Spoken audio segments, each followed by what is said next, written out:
You want to know about silence? True silence. It's not the absence of sound. It's the space where a memory echoes so loudly it deafens you. It's the hollow in your chest where a laugh used to live. My silence. It has a name. It has a face. But before I tell you about the silence, I have to tell you about the music. My world. God, my world was made of golden hour light, and the scent of my father's pipe tobacco, a sweet earthy smell that clung to his wool sweaters. He was a giant, my dad, not in a physical sense, but in the way he filled a room with his quiet certainty. He built his business, Wright and Sons Fine Furniture, from a dusty garage into a legacy. The and Sons was always a bit of a hopeful joke. He had 2 children, my brother, Liam, and me, Lara. Liam, he was the sun around which our family's planets orbited. Charming, with a grin that could disarm a bomb and a voice that could sell snow to an Eskimo. He was loud, all football games and backslapping jokes. And I was the quiet one. Where he was the roaring fireplace, I was the steady embers. My kingdom was the sprawling, chaotic back garden of our old Victorian house, and my throne was a worn wooden bench under a weeping willow. My father would find me there for what he called our sunset summits. He'd sit, tamp his pipe, and just listen. I'd tell him about the book I was reading, about the way the light hit the lavender bushes, about a new design I'd sketched in my tattered notebook. You have the soul of an artist, Lara, he'd say, his voice a low rumble. You see the potential in things, the life in the grain of the wood. Liam, he sees the price tag. Both are necessary, I suppose, but one is a gift. He taught me everything. How to read the whorls in a piece of cherry wood, how to feel the strength of a dovetail joint, how to sand something until it felt like silk under your palm. The workshop was our cathedral. The scent of sawdust and varnish was our incense. Liam never had the patience for it. He'd burst in, all noise and motion, talking about profit margins and expansion, and the spell would be broken. Dad would humor him, but his eyes would always find mine, and he'd give me a small, secret smile. We know, that smile said, we know where the real magic is. Then there was the garden, my mother's garden. She died when I was 7, a loss so profound it became a silent, permanent resident in our house. But she left behind this masterpiece of color and scent. Roses that climbed the old brick walls, lavender that hummed with bees, a patch of earth that was pure, untamed life. Dad said I had her hands, that same gentle touch that could make anything grow. I was 19, home from my first year of art school, brimming with ideas. I wanted to fuse my 2 worlds, the wild beauty of the garden and the structured elegance of my father's craft. I sketched a line of furniture I called the Legacy Collection, pieces that incorporated live edge wood, with brass inlays shaped like climbing ivy. I showed the sketches to my father one evening under the willow. He was quiet for a long time, just turning the pages. Then he took my hand, his own calloused and strong. His eyes were bright. This is it, Lara. This is the future. This is the soul I always wanted the business to have.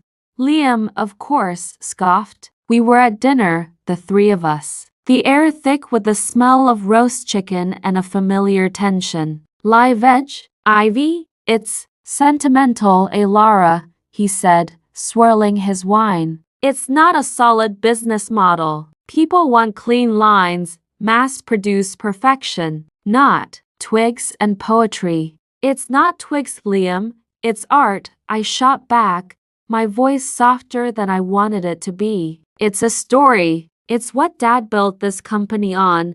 Dad built this company on solid oak and timely deliveries, Liam retorted, his charm slipping to reveal the steel beneath. Not on your hobby, Liam, My father's voice cut through, gentle but firm. This business was built on heart, on creating something that lasts, something with a story. Your sister's vision is the heart of this company. It's the legacy I want to leave.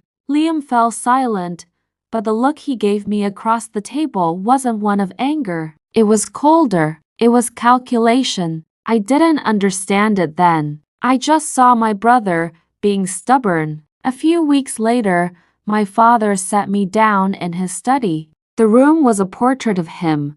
Leather-bound books, blueprints, a half-finished model of a sailing ship on the mantelpiece. He handed me a sealed envelope. "This is for you, my darling girl. A piece of your mother, something she wanted you to have. It's not for Liam, it's just for you. Keep it safe. Promise me." It felt thin. A deed to a plot of land, I thought. Or maybe some stocks. I promised, tucking it into my sketchbook, more touched by the sentiment than curious about the contents. It was a piece of my mother. That was all that mattered. The memory of that night is so clear, it's like a diamond. The three of us laughing in the living room. Dad was in a particularly good mood. He just secured a massive contract, a hotel chain that wanted custom pieces. "The Legacy Collection will be our flagship," he declared, clapping me on the back. Liam had smiled, a genuine, happy smile. Or so I thought. I thought we were finally on the same page. A family, a team. I went to bed that night with my heart so full it felt like it might burst. The future was a golden, shimmering thing, just within reach. I could smell the sawdust, feel the smooth wood under my hands, see my mother's roses climbing the trellises I had designed. I fell asleep with a smile on my face, completely unaware that the world I loved was already beginning to fracture, that the first hairline crack had just appeared, and that by morning, my whole life would shatter. The sound that woke me wasn't a loud one. It was a choked gasp. Then a thud. Remember the cold of the wooden floor on my bare feet as I ran to my parents' room, to my father's room. The door was ajar. He was on the floor. His face was ash gray, his hand clutching his chest. His eyes were wide, fixed on something I couldn't see, something far away. The ambulance came. The lights painted our quiet street in frantic, swirling blues and reds. Liam arrived, his face a mask of shock. The hospital waiting room was a sterile, beige purgatory. The doctor's words were like a sledgehammer. "Massive coronary. We did everything we could. I'm so sorry." The golden light was gone.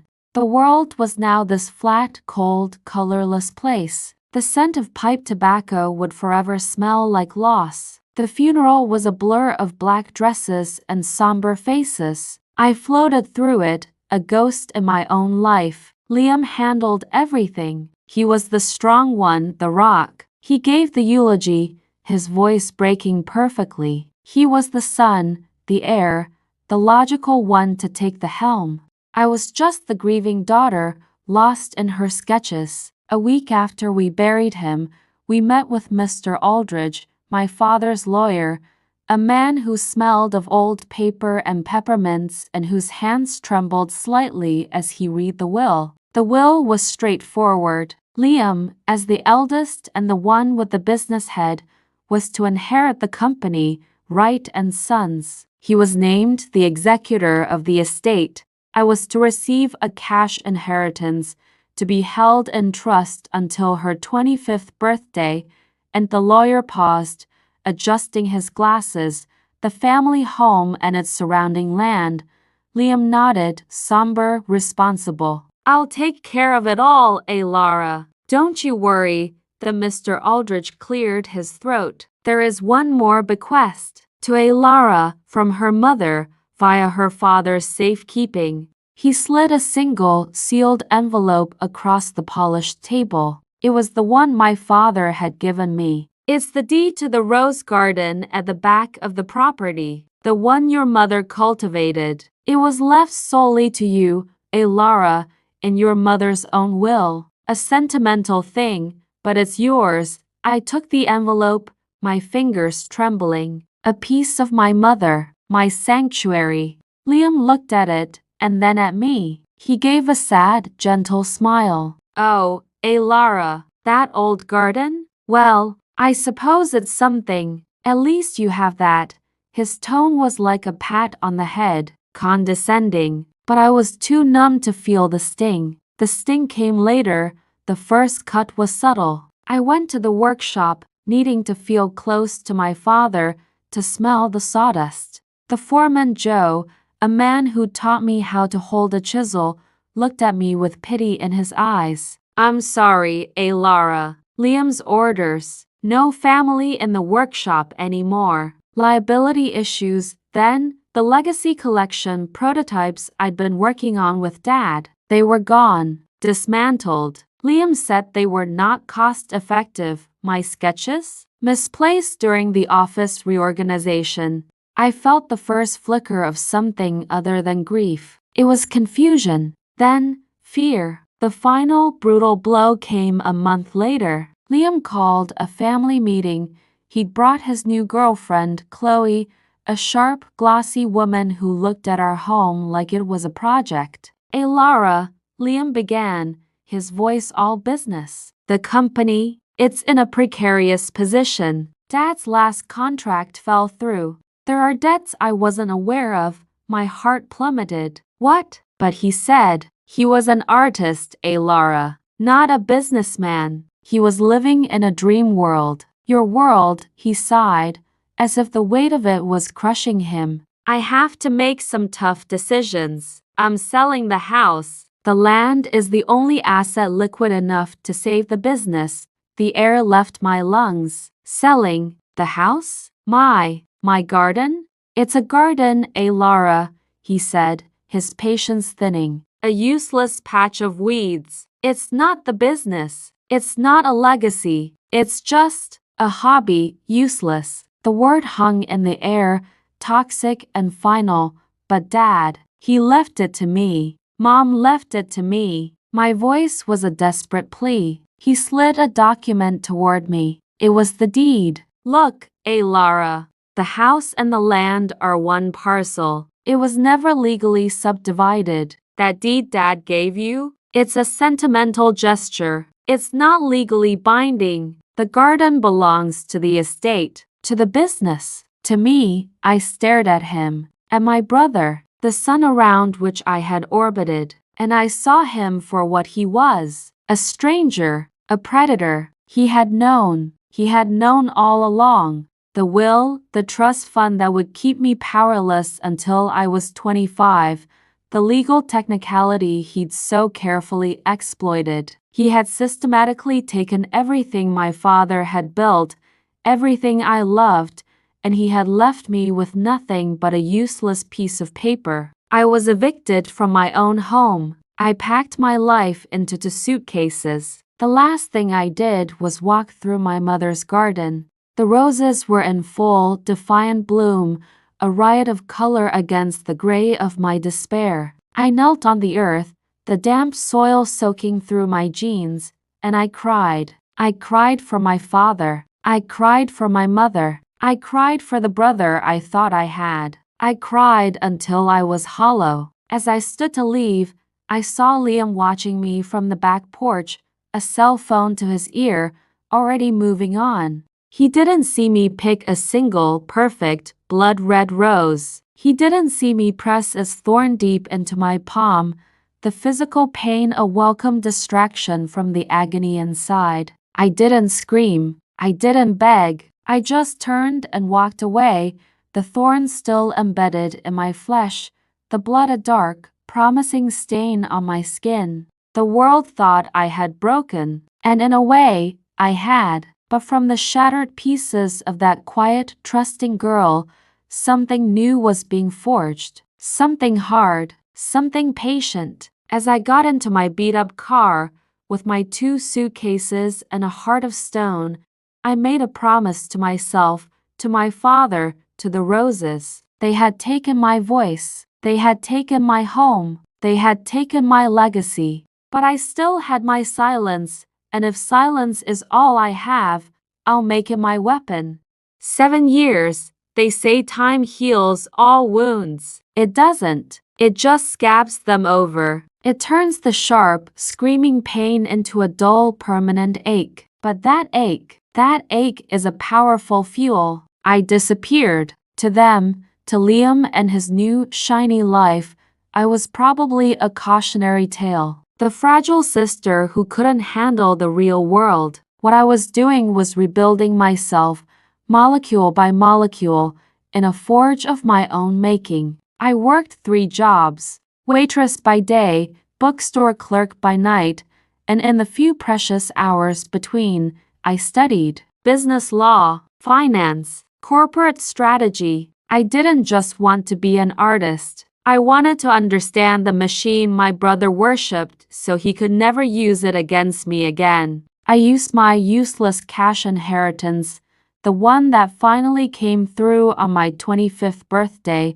not for a down payment on a cute apartment, but to enroll in a prestigious design school in another country. I didn't study just art. I studied artisanal craft, sustainable sourcing, brand storytelling. I learned how to make twigs and poetry into a multi-million-dollar enterprise. And I never stopped designing. My sketchbooks filled with pieces inspired by my mother's garden. I called my new collection Thorn and Bloom.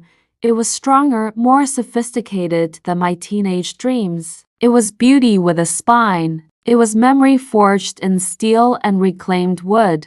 I found mentors. An old, grizzled master craftsman in Italy who taught me the secrets of marquetry. A sharp-eyed female investor who saw the fire in my soul and decided to fan the flames. We started small. A studio, a website, then a feature in a major design magazine, then another. Thorn and Bloom became a whisper, then a name. We were the antidote to mass-produced soullessness. We created heirlooms. Each piece had a story, a provenance. We were exclusive, elusive, and exquisitely expensive. I changed my name. Lara Wright was the heartbroken girl. I was now Elena Viridian. Viridian for the green of my mother's garden, for the life that persists. Elena for the light I had to claw my way back toward. And I watched Liam from a distance. I had a digital ghost, a researcher,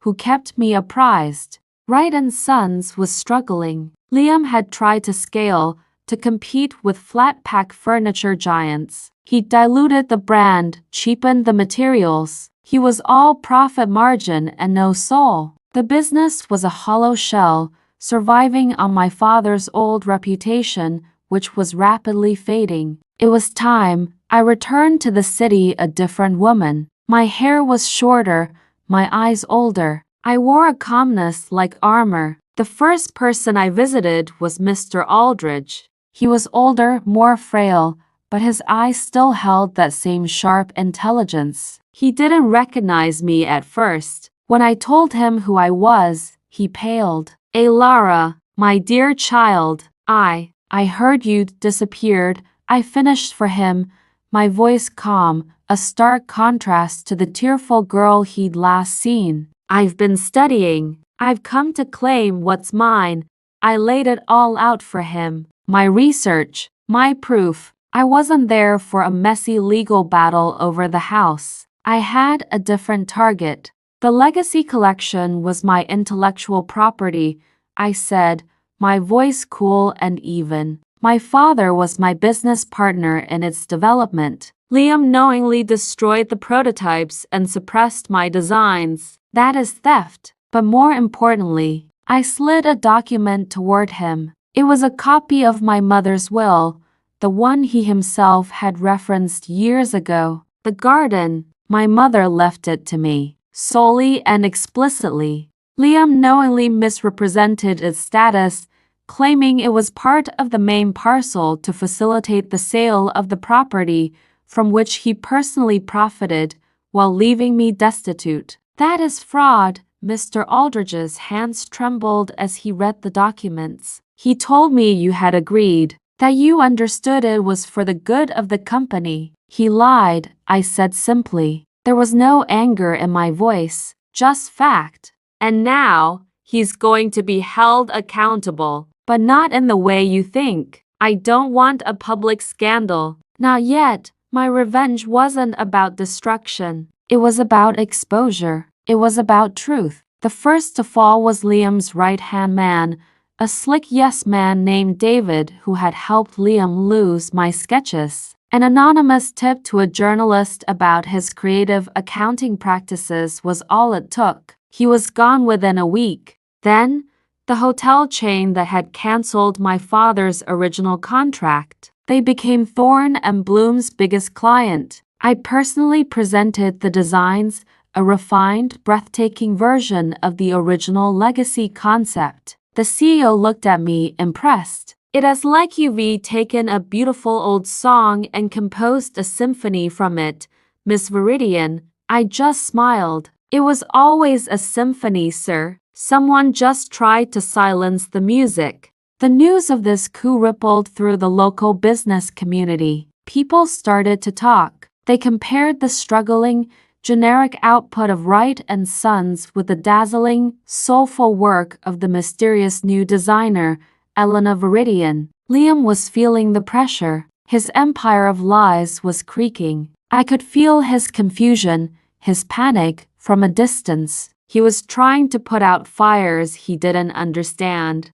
The final piece was the garden. The house he'd sold had been bought by a property developer. They had planned to bulldoze it and build condos. But there was a legal snag, a covenant buried deep in the title, placed by my mother, that protected the garden as a non-transferable heritage site in perpetuity. A clause Liam, in his haste and greed, had overlooked. My lawyer, a pit bull in a pinstripe suit, had unearthed it. The developer was furious. They sued Liam for misrepresentation. He was cornered. His business was failing, his allies were deserting him, and the one asset he thought he'd cleverly stolen was now a legal millstone around his neck. I let him sweat for a few more weeks. Let him feel the walls closing in. Let him experience the powerlessness he had so casually inflicted on me. Then, I sent the invitation. It was for a private, exclusive preview of the new Thorn and Bloom collection. The venue was a sleek, minimalist gallery. The invite was addressed to Mr. Liam Wright, CEO of Wright and Sons. I stood in the center of the gallery, surrounded by my creation's pieces of live-edge walnut with flowing brass ivy, chairs with backs carved like rose vines, tables with bases that resembled gnarled ancient roots. It was my mother's garden, rendered in wood and metal. It was my heart, displayed for all to see. The door opened. He walked in, looking harried and older. He was trying to maintain his charming facade, but it was cracked, brittle. He was scanning the room, looking for the elusive Elena Viridian, probably to schmooze and beg for a collaboration to save his company. His eyes skimmed right over me, and then they snapped back. He stared. The confusion was comical. He saw a familiar shape in a stranger's face. The set of the eyes, the line of the jaw. The quiet girl was gone, but her ghost was staring back at him from the face of this powerful, unknown woman. I held his gaze, my expression unreadable, a small, cold smile touching my lips. The charm finally, completely, fell away from his face, replaced by dawning, horrified recognition. She finally stands face to face with the one who destroyed her life. Liam took a step forward, then another, like a man sleepwalking. Lara, the name was a whisper, torn from him. It sounded foreign on his tongue. Elena, I corrected, my voice calm, level. It echoed softly in the spacious room. It's been a long time, Liam. He shook his head, a short, jerky motion. What? What is this? What are you doing here? His eyes darted around the gallery, taking in the stunning pieces, the Thorn and Bloom logo discreetly displayed. The pieces of the puzzle were clicking into place in his mind, and I watched the dreadful picture form behind his eyes. "This is my work," I said, gesturing lightly around the room. "This is the hobby you mocked." The twigs and poetry, he let out a shaky breath, a pathetic attempt at a laugh. "So this is it? This is your revenge? You set all this up to show off, to embarrass me?" I took a slow step toward him. "Embarrass you? No, Liam. This isn't about embarrassment. This is about accountability. I did what I had to do," he burst out, his voice rising, the charm finally shattering completely to reveal the raw, entitled nerve beneath. "The business was failing. Dad was a dreamer. I saved it. I saved our name." "You sold our name," I said, my voice still quiet, but it cut through his bluster like a blade. "You sold his soul for profit margins. You sold my home. You sold my mother's garden. You stole my work and called it useless. You didn't save a legacy, Liam. You gutted it." He was trembling now, with a mixture of rage and fear. "You have no idea what it takes." The pressure I was under. "I know exactly what it takes," I interrupted. "I built this." I swept my hand around the gallery, from nothing, from a waitress's tips and a broken heart. "I learned your world, Liam. I learned it better than you ever did, because I learned it with a soul." I walked over to a central display, a magnificent console table. The base was a twisted, beautiful root system, and the live edge top had a river of blue-tinted resin running through it, like a hidden stream. Inlaid along the resin, in delicate brass script, was a quote: "What we plant in the soil of our lives, we will inevitably harvest. Do you know what true strength is, Liam?" I asked, not looking at him. "It isn't loud. It isn't about crushing others. It's about silence. It's about tending your own garden, even when it's buried under winter snow. It's about waiting. It's about becoming so rooted in your own truth that no storm can break you." I turned to face him fully. "You took everything from me, and in doing so, you gave me the one thing I needed most. The clarity to see you for what you are, and the resolve to become everything you are not."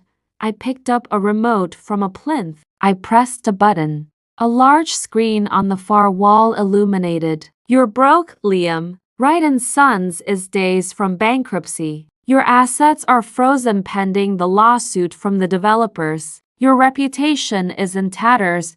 With each sentence, I clicked through a slide. Financial statements, legal filings, damning headlines. "But I'm not here to destroy you." He stared at the screen, his face ashen. "Then what do you want?" he whispered. "I want you to listen," I said. "For the first time in your life, I want you to be silent and listen." I told him everything. I told him about the 7 years of struggle, about the cold apartments and the blistered hands, about the loneliness that was a physical ache. I told him about finding the clause my mother had written, the one that proved her garden was always legally mine. I told him about my meetings with Mr. Aldridge, who, consumed by guilt, had provided me with every document I needed.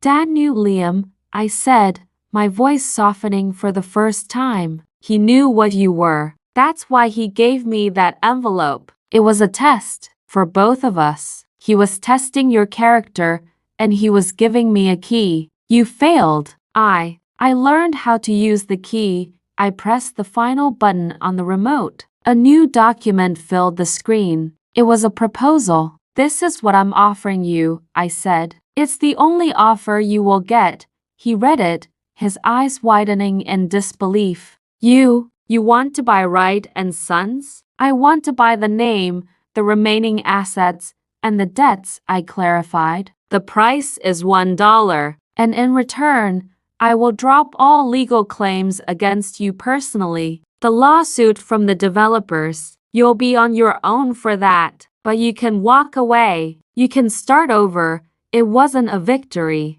It was a salvage operation. It was me, pulling him from the wreckage he himself had created, but offering no comfort, no redemption, just a chance to survive. This is humiliation. He spat. No, I said, my voice finally showing a flicker of the old pain. This is humiliation. What I'm offering you is mercy. A mercy you never once considered giving me.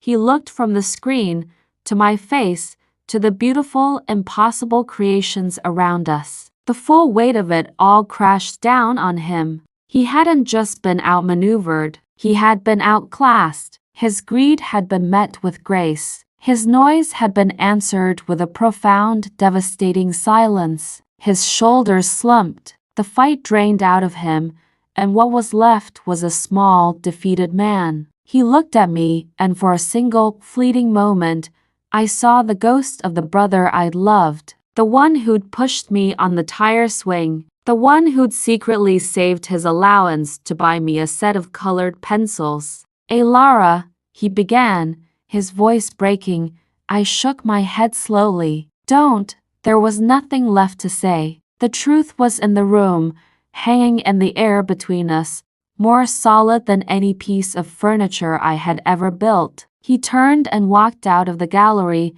the door clicking shut behind him with a quiet, final sound. I was alone, surrounded by my thorn and my bloom. The silence was no longer hollow. It was full. It was peaceful. I walked back to the console table, tracing the brass inscription with my finger. What we plant in the soil of our lives, we will inevitably harvest. Liam had planted betrayal and greed, and he had reaped desolation. I had planted memory and love in barren soil, and I had reaped a legacy reborn, a soul reclaimed. My revenge was never about hurting him. It was about healing me. It was about proving that the quiet, gentle things a mother's love, a father's faith, a daughter's dream were not weaknesses. They were the most resilient forces on earth. They could be buried, neglected, mocked as useless, but given enough time and silence, they would push through the concrete, reach for the sun, and bloom with a beauty that shatters every lie. I picked up the single, blood-red rose I had placed in a vase on the plinth, a cutting from my mother's garden which was now, once again, mine. I held it, feeling the velvety petals, the sturdy stem. They thought they had broken me. They thought silence was my surrender. But sometimes silence isn't weakness, it's justice wrapped in grace. Silent revenge.